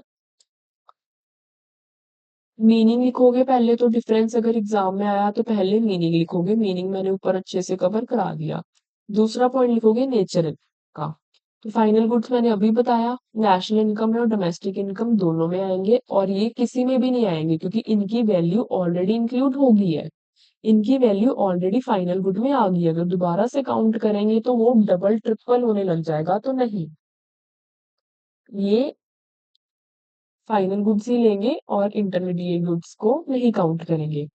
Value addition, ready for use by final users, no value has to be added. मतलब वैल्यू एडिशन हो गया कि क्या उसमें और कुछ करने की जरूरत है, क्या उस प्रोडक्ट को और बेहतर बनाने की जरूरत है। तो फाइनल गुड्स को नहीं, वो सीधा यूज कर सकते हैं, उसमें कोई भी वैल्यू ऐड करने की जरूरत नहीं है। जैसे मैं दूध लेके आई तो मैंने दूध पी लिया, तो दूध में कोई वैल्यू नहीं ऐड करनी पड़ी, जैसे लाई वैसे यूज कर लिया। लेकिन इंटरमीडिएट गुड्स हो गए कि अभी यूज के लिए रेडी नहीं है, उनमें कुछ वैल्यू ऐड करनी ही पड़ेगी। एक अच्छी सी एग्जांपल और लेते हैं। मैं जीन्स लेके आई मार्केट से, या कोई पैंट्स लेके आई, तो मैंने उसे एज इट इज वेयर कर लिया, उस पे मैंने कोई कलाकारी नहीं की, उसमें कोई वैल्यू एडिशन की जरूरत नहीं थी, तो वो फाइनल गुड होगी। लेकिन क्या मैं वो जीन का थ्रेड लेके आ सकती हूँ? अगर लेके आई तो उस धागे का करूंगी क्या? धागे को थोड़ी पहनूंगी, उसको पहले बनाना पड़ेगा, जीन बनानी पड़ेगी, पैंट बनानी पड़ेगी, उसको यूज करेंगे हम। तो वो थ्रेड हमारे लिए इंटरमीडिएट प्रोडक्ट हो गया, जिसपे कुछ ना कुछ काम करना पड़ेगा, कोई ना कोई वैल्यू ऐड करनी पड़ेगी, उसके बाद ही उसको हम फाइनल यूज कर सकते हैं, इस्तेमाल कर सकते हैं, नहीं तो नहीं, अभी वो इस्तेमाल के लिए तैयार नहीं है। ठीक है। उसके बाद प्रोडक्शन बाउंड्री मैंने अभी आपको समझाया क्या होती है। तो फाइनल गुड्स वो होते हैं जो प्रोडक्शन बाउंड्री के बाहर निकल चुके होते हैं, जैसे क्लोथ था जो हमने कस्टमर को बेचा। और इंटरमीडिएरी गुड्स क्या होते हैं, वो हमेशा प्रोडक्शन बाउंड्री में ही रहते हैं, इन पे अभी कुछ ना कुछ काम करने की जरूरत होती है, जैसे क्लोथ पे, थ्रेड पे होती है। एग्जाम्पल वही, मिल्क मैंने लिया खुद पीने के लिए, या मिल्क डेयरी में यूज किया गया ताकि उसको आगे बेचा जाए। और एग्जाम्पल होगी, कार मैंने घर के लिए कार ली एज एन इन्वेस्टमेंट, लेकिन अगर किसी फैक्ट्री ने कोयला लिया कि उसको यूज करके फर्दर प्रोडक्शन में यूज किया जाए, तो वो इंटरमीडिएरी है, तो कोल इंटरमीडिएरी है। समझ आया? बहुत इजी है ये। ठीक है, बस छोटे छोटे पॉइंट्स हैं, उनको ध्यान में रख लो, अच्छे से नोट्स बना लो, फिर आपको कोई डिफिकल्टी नहीं होगी एग्जाम्स में। अब हम करते हैं क्लासिफिकेशन ऑफ फाइनल गुड्स। अब फाइनल गुड्स देख लिया, इंटरमीडिएट गुड्स देख लिया, अब देखते हैं कि फाइनल गुड्स की ना टाइप्स होती हैं। फाइनल गुड्स की हमने कहा वैल्यू को हम इंक्लूड करते हैं नेशनल इनकम में और डोमेस्टिक इनकम में, तो थोड़ा और देख लेना फाइनल गुड्स में आता क्या क्या है। तो फाइनल गुड्स में ना दो तरीके के गुड्स होते हैं, एक कंजम्पशन गुड्स, दूसरे होते हैं कैपिटल गुड्स। मैंने बताया ना, एक तो हम डायरेक्ट, दो इसमें मीनिंग में हमने चीजें पढ़ी, पहला कि हम उसको कंज्यूम करते हैं कंजम्पशन पर्पसेस में, दूसरा हमने पढ़ा कैपिटल फॉर्मेशन या इन्वेस्टमेंट। उसी के बेसिस पे दो टाइप बन गई, जो कंज्यूम करते हैं वो कंजम्पशन गुड्स, और जो कैपिटल की तरह यूज करते हैं वो कैपिटल गुड्स। तो कंजम्पशन गुड्स क्या होते हैं? वही जो कंज्यूमर की वांट्स को सेटिस्फाई करते हैं डायरेक्टली, जैसे ब्रेड, बटर, पेन, मिल्क लेके आई, उसको ड्रिंक कर लिया, तो वो होके हमारे कंजम्पशन गुड्स। अब आगे इनको भी क्लासिफाई किया गया, इनको भी डिवाइड किया गया है, कैसे? Durable goods. ड्यूरेबल गुड्स क्या होते हैं? जो हम बार बार यूज कर सकते हैं कुछ टाइम पीरियड के लिए, जैसे टेलीविजन हो गया, फ्रिज हो गया, ये तो नहीं आज टेलीविजन लिया अगले महीने दोबारा लूंगी, नहीं। अच्छे से केयर करो तो 5-7 साल 10 साल आपका टेलीविजन निकाल देता है, फ्रिज भी 5 साल तो आराम से निकाल देती है अगर आपकी केयर है, और ज्यादा भी। तो ड्यूरेबल गुड्स हो गए जो मैं बार बार यूज कर सकती हूँ कुछ अच्छे टाइम पीरियड के लिए, 5 साल, 7 साल, 10 साल।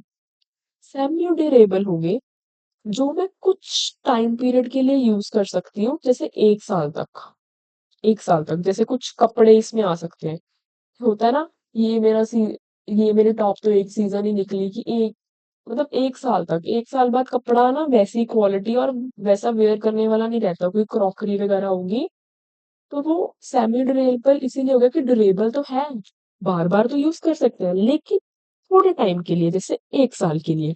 नॉन ड्यूरेबल हो गए जो है ही नहीं ड्यूरेबल, बार बार नहीं यूज कर सकते, सिंगल एक्ट ऑफ कंजम्पशन, मतलब एक बार में ही खत्म, दूध का एक पैकेट लाई, पी लिया, खत्म हो गया, दोबारा लाना पड़ेगा। मिल्क ब्रेड का एक पैकेट लाई, बना ली, सैंडविचेस बना लिए, खत्म हो गए, अब दोबारा ब्रेड लानी पड़ेगी, तो इनको एक बार से ज्यादा यूज कर ही नहीं सकते। ठीक है। सर्विसेज क्या होगी? सर्विसेज मैंने बताया ना इंटेंजिबल होती है। इंटेंजिबल क्या हो गया? जिनको ना तो हम टच कर सकते हैं और ना ही हम देख सकते हैं। ठीक है। तो ये नॉन मटेरियल होगी जो ह्यूमन वांट्स को सेटिस्फाई करते हैं, बट ये इंटेंजिबल है, जैसे सर्विसेज ऑफ टीचर्स, डॉक्टर्स। जैसे मैं आपको पढ़ा रही हूँ, आई एम अ टीचर, तो आप मेरी सर्विस ले रहे हो, आप मेरे से समझ रहे हो, लेकिन जो मैं समझा रही हूँ आप इसको टच नहीं कर सकते, देख नहीं सकते, बट हाँ ये मेरी सर्विस है जो आप ले रहे हो, डॉक्टर की सर्विसेज होती हैं। तो ये क्लासिफिकेशन होगी कंजम्पशन गुड्स की। कंजम्पशन गुड्स कौन से होते हैं? जो आपकी वांट्स को डायरेक्टली सेटिस्फाई करते हैं, मिल्क हो गया, पैन हो गया, ब्रेड हो गया, बटर हो गया, इसकी क्लासिफिकेशन होगी ड्यूरेबल जो बार बार यूज कर सकते हैं, सेमी ड्यूरेबल जो यूज तो कर सकते हैं लेकिन कुछ समय के लिए, जैसे 1 साल के लिए।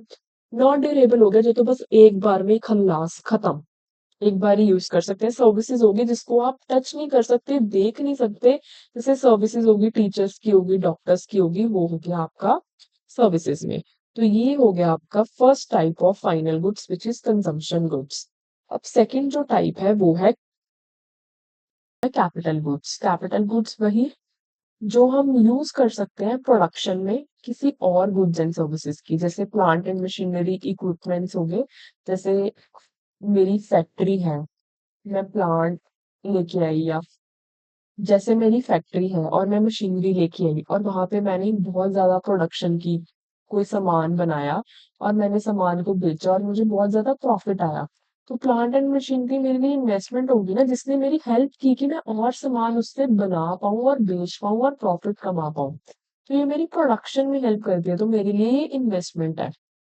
तो कुछ इंपॉर्टेंट पॉइंट्स कैपिटल गुड्स के जो अब हमें आगे यूज होने वाले हैं, ये हम फ्यूचर में यूज करते हैं प्रोडक्टिव पर्पसेस के लिए, और इनकी एक्सपेक्टेड लाइफ टाइम जो होती है बहुत सालों के लिए होती है, सेवरल इयर्स। जैसे मशीन लेके आई, अगर अच्छी केयर करो ना, 10 साल तो मशीन निकलेगी ही निकलेगी। तो ये फ्यूचर के लिए होती है। मशीन आज लेके आई, आज तो मेरा 10 लाख मान लो लग गया, जेब में से निकल गया, लेकिन इस पे जो मैंने प्रोडक्ट एंड सर्विसेज बनाना है ना, उसने मुझे करोड़ में फायदा देना है, करोड़ में। लेकिन वो आज नहीं देना, बार बार बार बार 10 साल काम करी जाऊंगी तो उस हिसाब से उसने मुझे फायदा देना। तो ये फ्यूचर के लिए होती है, और इस ये एक लाइफ टाइम होती है काफी सालों की। ये नहीं कि मशीन आज ले आई तो अगले 60 70 साल या हमेशा यही यूज करूंगी, नई मशीनरी नहीं लानी पड़ेगी, लानी पड़ेगी। तो एक्सपेक्टेड लाइफ है, कुछ टाइम पीरियड है, लेकिन हाँ काफी सालों के लिए यूज हो जाती है, 10 सालों के लिए, 15 सालों के लिए आराम से यूज हो सकती है। Next is, do not lose their identity in production process, मतलब अपनी आइडेंटिटी नहीं लूज करते। जैसे अगर मैं इस पे कोई गुड एंड सर्विस बना रही हूँ, जैसे मैं मशीन लेके आई जहां पे मैं कॉटन से थ्रेड बना रही हूँ, तो मशीन तो वही रही, उसका साइज शेप कलर वही रहा, लेकिन हाँ उसने कॉटन से थ्रेड बना दिया तो कॉटन की शेप चेंज होके थ्रेड बना, लेकिन मशीन की आइडेंटिटी नहीं लूज लूज हुई, उसका साइज शेप वही रहा, उसने जितनी जगह पहले घेरी थी, उसका जो रंग रूप पहले था सेम का सेम रहा। तो उसने अपनी आइडेंटिटी नहीं लूज की प्रोडक्शन प्रोसेस में। हाँ, पर इसे रिपेयर या रिप्लेसमेंट चाहिए होती है थोड़े टाइम के बाद, क्योंकि डेप्रिसिएट हो जाती है। डेप्रिसिएट क्यों हो जाती है? मान लो किसी मशीन जो पहले यूज की जाती थी अब उसका ट्रेंड नहीं रहा, या किसी रीजन कारण वहां पे उसकी वर्किंग खराब हो गई है, कोई भी रीजन कारण, तो उसके टाइम टू टाइम हमें कुछ ना कुछ, आप देखते होगे कुछ सालों बाद कुछ ना कुछ पार्ट तो चेंज करवाना ही पड़ता है। तो इसको रिप्लेसमेंट या रिपेयर तो चाहिए होती है। और इनकी जो डिमांड होती है ना, ड्राइव्ड डिमांड होती है, क्योंकि इनकी डिमांड भी अदर गुड्स पे डिपेंड करती है। तो जो मशीन की डिमांड है, देखो मशीन की अपनी डिमांड तो है नहीं, मैं बाजारों में मशीन बेचने तो निकल नहीं रही, क्योंकि आप अगर as a consumer household में रहते हो तो आप क्यों फैक्ट्री की मशीनें लेने आओगे जब आपको कोई फैक्ट्री लगानी ही नहीं है। लेकिन हाँ, मेरे लिए ये इसकी डिमांड किस पे डिपेंड करेगी? क्लोथ्स पे। अगर क्लोथ्स बना रही है इसके थ्रू तो क्लोथ्स पे करेगी, कि आप किस तरीके से के कपड़े पहनते हो और आप उसकी कितनी डिमांड है, उसके अकॉर्डिंग फैक्ट्री वालों को मशीन की जरूरत पड़ेगी और उसके हिसाब से वो मशीन खरीदेंगे। तो इसकी डिमांड किस पे डिपेंड करती है? कपड़ों की डिमांड पे। तो इसकी ड्राइव डिमांड है, मतलब इसकी अपनी डिमांड नहीं है, इसकी किसी दूसरी चीज की डिमांड के ऊपर डिमांड है। जैसे इसमें कपड़ों की हमने एग्जांपल ली। तो क्या समझे हम एक इम्पॉर्टेंट पॉइंट, कि जितने भी कैपिटल गुड्स हैं वो सारे के सारे प्रोड्यूसर गुड्स हैं, बट सारे प्रोड्यूसर गुड्स कैपिटल गुड्स नहीं होते। मतलब कि जो मशीनरी इक्विपमेंट जो भी हम लगाते हैं, जो सारे प्रोड्यूसर यूज करता है फैक्ट्री में, तो वो सारे के सारे प्रोड्यूसर गुड हो गए। लेकिन जितने भी प्रोड्यूसर का सामान हो गया वो कैपिटल गुड नहीं है, क्योंकि प्रोड्यूसर को के लिए मशीन थोड़ी चाहिए, मशीन लाके उसको चलाई जाएगा तो सामान बन जाएगा? नहीं, उसको कॉटन भी चाहिए, है ना, उसको ऑयल भी चाहिए हो सकता है प्रोडक्शन करने के लिए। तो कॉटन और ऑयल थोड़ी कैपिटल गुड है, क्योंकि कॉटन ने तो कंडीशन ही नहीं फुलफिल की, इसने तो अपनी आइडेंटिटी लूज कर दी है, तो कॉटन तो थ्रेड बन गई, कॉटन तो कॉटन रही नहीं। तो ये तो कैपिटल हुई नहीं ना, ऑयल भी यूज हो गया खत्म हो गया, वहां पे तो पड़ा नहीं रहा कितने सालों के लिए। तो वो भी कैपिटल गुड नहीं हुआ। तो प्रोड्यूसर गुड में कैपिटल गुड के सिवाय और कुछ भी आता है, तो सारे प्रोड्यूसर गुड कैपिटल गुड्स नहीं होते, बट सारे कैपिटल गुड्स प्रोड्यूसर गुड्स होते हैं। तो जैसे मैंने बोला ऐसे इसको समझाना, और ये कॉटन ऑयल की एग्जांपल ले लेना, अच्छे से समझ आ जाएगा। ठीक है। अब इनको क्लासिफाई कैसे करते हैं कि कंजम्पशन गुड है या कैपिटल गुड, अगेन यूज पे डिपेंड करता है, गुड पे नहीं डिपेंड करता, यूज पे डिपेंड करता है। जैसे मैं मशीन लेके आई, वॉशिंग मशीन, घर के लिए, अपने हाउस के लिए, तो वो कंजम्पशन होगी, ड्यूरेबल गुड हो गया, थोड़े टाइम पीरियड के लिए यूज करूंगी।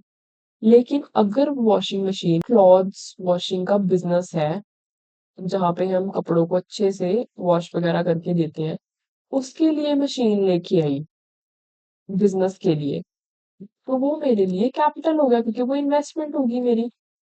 तो गुड पे नहीं डिपेंड करता वो कंजम्पशन है या कैपिटल है, किस पे डिपेंड करता है, उसकी यूज पे डिपेंड करता है कि वो कौन से तरीके का सामान है, कौन से तरीके का प्रोडक्ट है। अब इसका ऐसे ही डिफरेंस देख लेते हैं, पहले तो मीनिंग ही लिख के आओगे, कोई डिफरेंस आए पहले मीनिंग लिखना है, उसके बाद satisfaction of human wants, consumption goods directly satisfy कर देता है, दूध लाया पी लिया सेटिस्फेक्शन मिल गई, बटर लाए यूज कर लिया सेटिस्फेक्शन मिल गई, ब्रेड लाए यूज कर ली सेटिस्फेक्शन मिल गई। ठीक है, डायरेक्ट डिमांड है इनकी। ठीक है, उसके बाद कैपिटल गुड्स ये सेटिस्फाई करते हैं इनडायरेक्टली, मशीन लाने से, फैक्ट्री ने मशीन लेके आई, इससे मैं अपने घर पे बैठी कैसे खुश हूँ, मैं हाँ खुश होंगी अगर वहां से बन के सुंदर सुंदर कपड़े आएंगे और मैं वो लेके आऊंगी और उन कपड़ों को पहन के मैं खुश होंगी। तो मेरी वांट्स तो सेटिस्फाई हुई, लेकिन डायरेक्टली नहीं, मुझे वो मशीन फैक्ट्री में आने से खुशी नहीं मिली, लेकिन उस मशीन से बने कपड़े जब मेरे पास आए, मुझे उससे खुशी मिली। तो इसकी डिमांड क्या है, ड्राइव्ड डिमांड है। ठीक है, उसके बाद प्रोडक्शन कैपेसिटी, कंजम्पशन गुड जो होते हैं वो प्रोडक्शन कैपेसिटी थोड़ी इंक्रीज करते हैं। प्रोडक्शन कैपेसिटी होती है कोई सामान बनाने की क्षमता, वो थोड़ी इंक्रीज की, वो तो मैं लाई कंज्यूम की, ठीक है। लेकिन ये करते हैं कैपिटल गुड्स करते हैं, क्योंकि फैक्ट्री मशीन लाई, उस पे कितना सामान बनाया बेचा, तो उनकी प्रोडक्शन कैपेसिटी, सामान बनाने की क्षमता बढ़ गई। मान लो पहले एक मशीन थी, एक और आ गई, तो अब डबल सामान बन सकता है। एक्सपेक्टेड लाइफ, कंजम्पशन गुड्स की ना थोड़ी लिमिटेड, कम कम लाइफ होती है। जैसे बटर लाए बहुत कम लाइफ है, क्लोथ्स लाए 1 साल निकलेंगे, लेकिन इनकी ज्यादातर 1 साल से ज्यादा लाइफ होती है कैपिटल गुड्स की। मशीन लाई तो 5-7 साल तो निकलेगी ही, अच्छी केयर है तो 10 साल भी निकल जाएगी, तो 1 साल से ज्यादा होती है। बेसिक पॉइंट्स हैं, आई होप समझ आ गए होंगे। अब हम करेंगे एक बहुत ही इंपॉर्टेंट कंसेप्ट, एंड ये लास्ट कंसेप्ट होगा आज का इस वीडियो के लिए। सो इसमें हम देखेंगे इन्वेस्टमेंट और डेप्रिसिएशन क्या होता है। इन्वेस्टमेंट को हम कैपिटल फॉर्मेशन भी कहते हैं, तो याद रखना कैपिटल फॉर्मेशन आए तो वो इन्वेस्टमेंट ही है।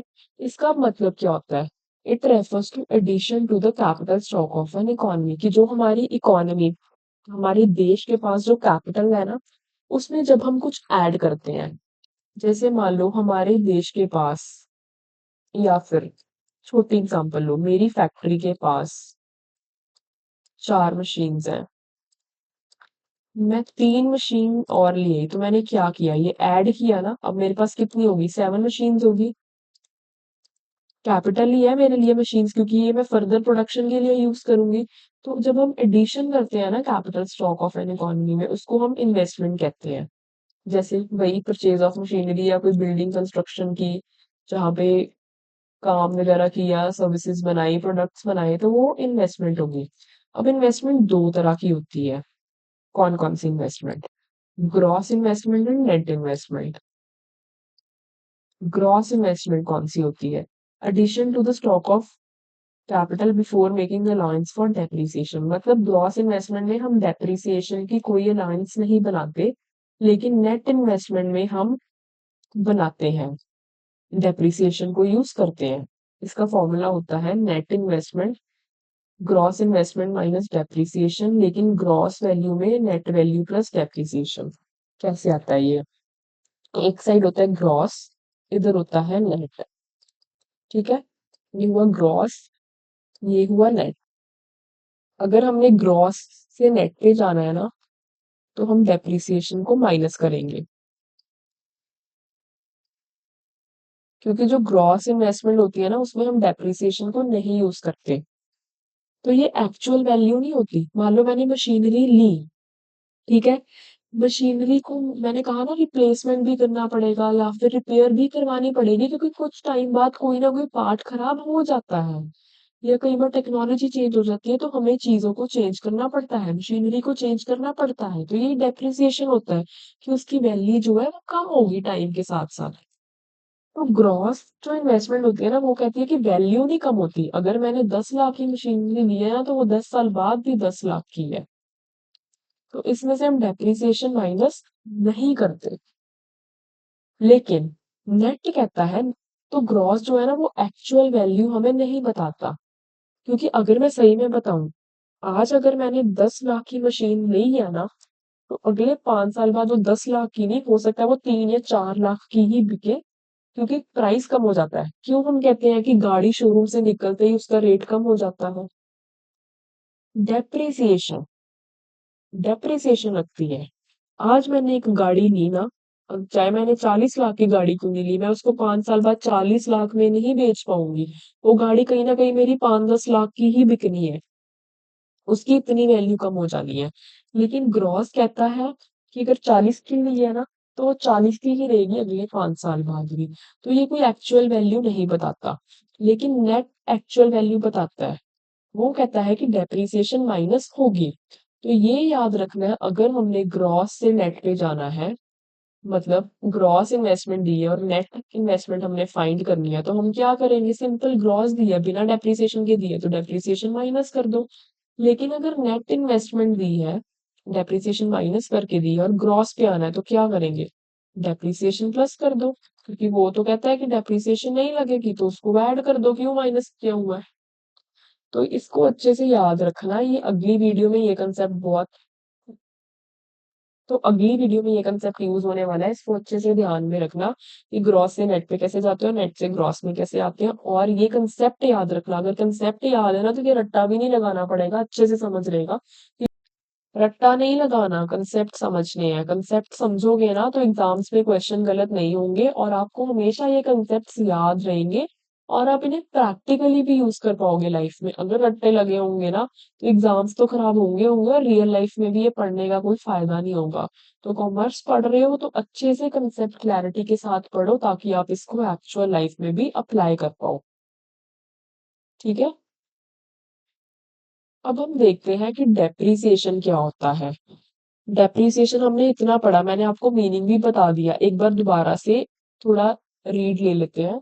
वही कि किसी भी फिक्स्ड एसेट की वैल्यू डिक्रीज होगी, फॉल हो गया, डिक्रीज हो गया, क्योंकि normal wear and tear, normal wear and tear होता है कि बार बार यूज करने से कुछ ना कुछ तो टूट ही जाता है ना, कुछ ना कुछ तो खराबी आ ही जाती है। पैसेज ऑफ टाइम, कि टाइम बीत गया। क्योंकि हम कहते नहीं है कि जैसे हम हमें 4 साल बाद जैसे मैं आईफोन यूज करती हूँ, मान लो आज मैंने अगर कोई आईफोन लिया ना, तो 2 साल बाद मुझे होगा मैं आईफोन बदल लूं, क्योंकि टाइम इतना चेंज हो गया। आईफोन तो वैसे भी इतनी जल्दी अपने मॉडल्स अपग्रेड करता है कि अब तो कोई और नया लेके आऊं, मार्केट में ये चल रहा है। तो पैसेज ऑफ टाइम, टाइम के साथ चीजें बदलनी पड़ती हैं। तीसरा, एक्सपेक्टेड ऑब्सोलेंस, कि वही टेक्नोलॉजी वगैरह चेंज होगी तो हमें भी चेंजेस करनी पड़ेंगी। तो डेप्रिसिएशन का मतलब हो गया कि फिक्स्ड एसेट्स की वैल्यू में डिक्रीज आया है, उनकी वैल्यू कम हुई है। 3 कारण है, अगर रीजंस पूछे तो ये ही 3 कारण निकलते हैं उसके मीनिंग में से। Normal wear and tear, normal wear and tear होता है कि रूटीन यूज करके उसमें कुछ ना कुछ खराबी तो हो जाती है। पैसेज ऑफ टाइम हो गया कि समय बीतने पे ना चीजें खुद ब खुद अपडेट होनी चाहिए, बदलनी चाहिए। और तीसरा हो गया एक्सपेक्टेड ऑब्सोलेंस, की कोई टेक्नोलॉजी चेंज हो गई है, कोई भी आपने चीज सोची थी उसके कारण उसकी जो वैल्यू है वो कम होगी। इसके अदर नेम्स क्या हैं? अगर आपको प्रैक्टिकल में डेप्रिसिएशन का पॉइंट आया, जो कि आएगा ही आएगा, उसको आपको कंफ्यूज करने के लिए ना वो ये डिफरेंट डिफरेंट वर्ड्स यूज करेंगे, जैसे करंट रिप्लेसमेंट कॉस्ट, ये एक नाम है डेप्रिसिएशन का। Replacement cost of fixed capital दूसरा नाम है। तीसरा नाम आ गया कैपिटल कंजम्पशन अलाउंस। है ये सारी डेप्रिसिएशन ही, तो इसको एक बार अच्छे से नोट कर लो और एक बार थोड़ा सा याद रख लेना कि ये तीनों का मतलब डेप्रिसिएशन ही है। तो ये नहीं है कि अगर ये तीन वर्ड्स यूज किए हैं या इनमें से कोई एक वर्ड यूज किया है तो आप कंफ्यूज हो रहे हो और सारा क्वेश्चन गलत कर रहे हो, क्योंकि आपने अच्छे से इसे कवर किया मेरे साथ, तो आपको पता है कि करंट रिप्लेसमेंट कॉस्ट आए तो वो भी डेप्रिसिएशन है, replacement cost of fixed capital आए तो वो भी डेप्रिसिएशन है, और कैपिटल कंजम्पशन अलाउंस है तो वो भी डेप्रिसिएशन है। तो इनका ट्रीटमेंट सेम करना है जैसे हम डेप्रिसिएशन का करेंगे। ठीक है। उसके बाद आ गया कि डेप्रिसिएशन को हम कैसे कैलकुलेट करेंगे। तो अगर हमने एक साल की डेप्रिसिएशन निकालनी है तो कैसे करेंगे? Cost of asset minus salvage value. Salvage value होता है कि किस कॉस्ट पे हम उसे निकाल सकते हैं, divided by useful life in years. Confuse हो गए? नहीं होना, क्योंकि कॉमर्स में इतना के साथ पढ़ रहे हो और एग्जाम्पल्स तो साथ साथ भर भर के करनी ही करनी है। मशीन बाय की 5 लाख की। साल्वेज वैल्यू होता है कि आपको क्या लगता है कि अगर इसे आप बेचने गए 3 सालों बाद, 3 इयर्स बाद इसे बेचने गई मैं मार्केट में, तो कितने पे निकलेगी? 2 लाख पे निकलेगी। और आपको लगता है कि आप कितनी देर इसे यूज करोगे, कितनी यूजफुल लाइफ है? मान लो 3 साल ही है। ठीक है, 3 साल ही ये आपके काम के लिए है, आपके यूज के लिए है, आप इसे 3 साल तक ही यूज कर रहे हो।